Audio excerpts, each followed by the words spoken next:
And I'd like to bring up Howard Hibbard and his wife, Jennifer Beeling. And I want to have them come up. This is a very interesting story.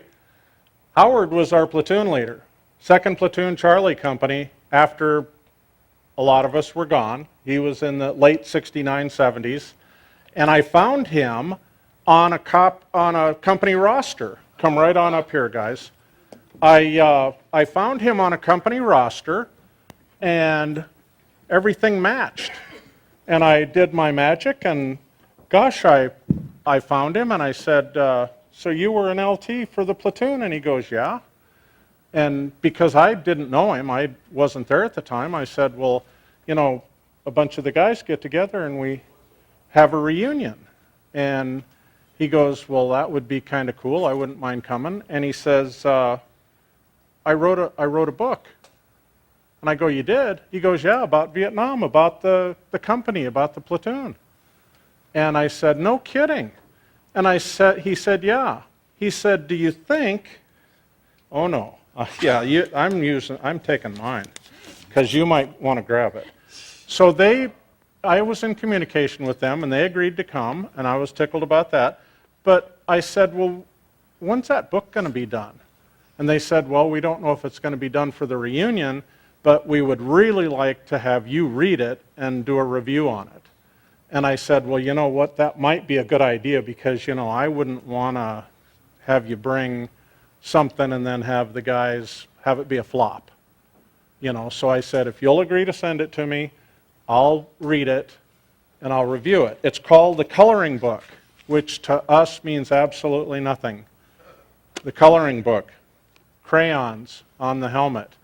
But the minute you start reading the book, you suddenly find out that this book is written by somebody that was there with us.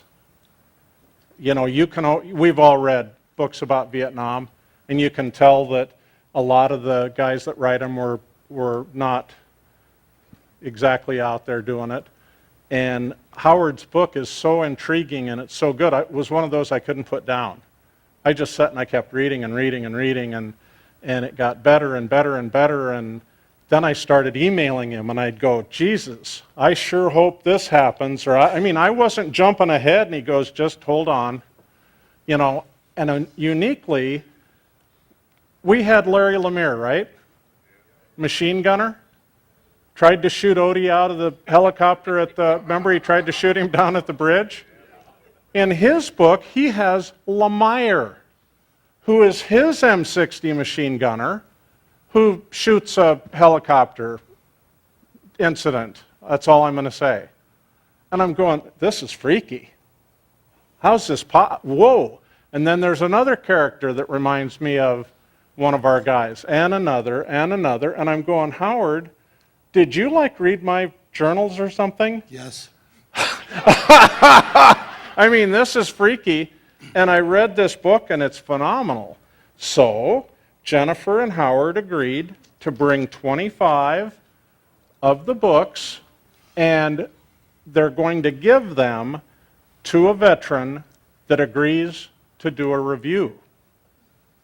So only serious readers need apply, and then there's is this the little form, and then all they're looking for, guys, is the truth. You just tell them what you think. Now, Jennifer said to me, it can be as few as 2 words or a couple of sentences. I can't do that. Sorry. I can't do that. I've got notes in the margins of this book. I have written notes in the margin and so forth that I am going to put together, and I'm going to really write a review because it's that good. So I'm telling you, if you're one of the 25 guys, and Cy's already signed up, Cy Krevling's already signed up, he wants one, that's going to be awesome. Just looking around, I'm just totally amazed by this whole group, and I can see around me now, particularly with a couple of gentlemen who are talking, that when I came back, I got spit on at the airport, San Francisco airport. Why do they have us get off at San Francisco? Because you're just asking for it. You're just asking for it. I remember the Hare Krishnas are there, and the hippies are there, and this was going to be a bad scene. no matter what. Particularly get off of Travis Air Force Base and take the bus to downtown San Francisco. But so when I got back, I just put it in the back closet, the whole Vietnam thing. Matter of fact, for years I told people I didn't even go. I said I missed it out. I deferred my way out of it. And then all of a sudden, I kept having this thing about wanting to write this book because, and just a short thing to say, in 1967, in a blinding act of stupidity, I went out and got a G.I. Joe coloring book and a half a gallon of bourbon, went back to my fraternity house, colored in the coloring book pages with my fraternity brothers, got drunk, and joined the Army. I wanted to write something to the children of the world to never, ever disrespect war like that. We just color in things and somehow think there's any relevance to what's going on. So that's one reason for this book. But then when I started writing it, my post-traumatic stress started just coming out and coming out.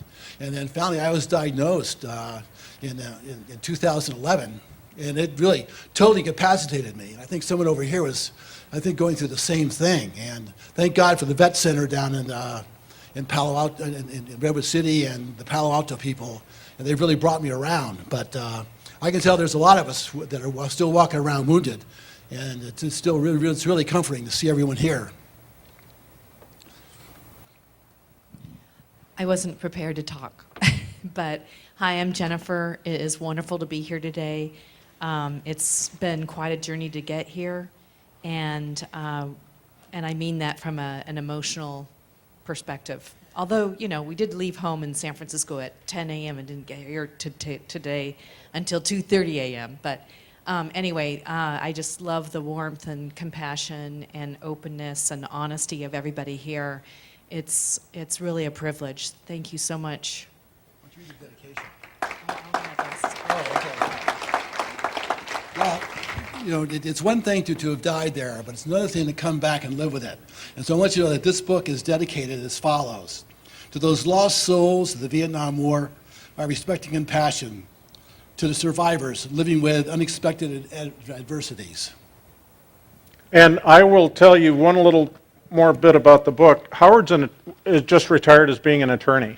So this book is his, well, it's a fiction, but you have to say fiction, but it's about this attorney that Vietnam vet, and he is really struggling with a lot of things in life, as well as everything keeps coming back to Vietnam. And the ending is so phenomenal. I mean, I'm not going to say anything about the ending, but it's a guy that you're going to just go, holy crap, you know what, I'm pulling for you. I mean, I'm pulling for, not only because he's one of us, but because I think this guy deserves a break. Things have happened, and things have happened to all of us. And it's like, this book is very good, Howard, and I told you that, and I'm just telling everybody, I think this book is going to be very big. Thank you. so sweet. So thank you guys. Thank you, dear hearts. You're welcome.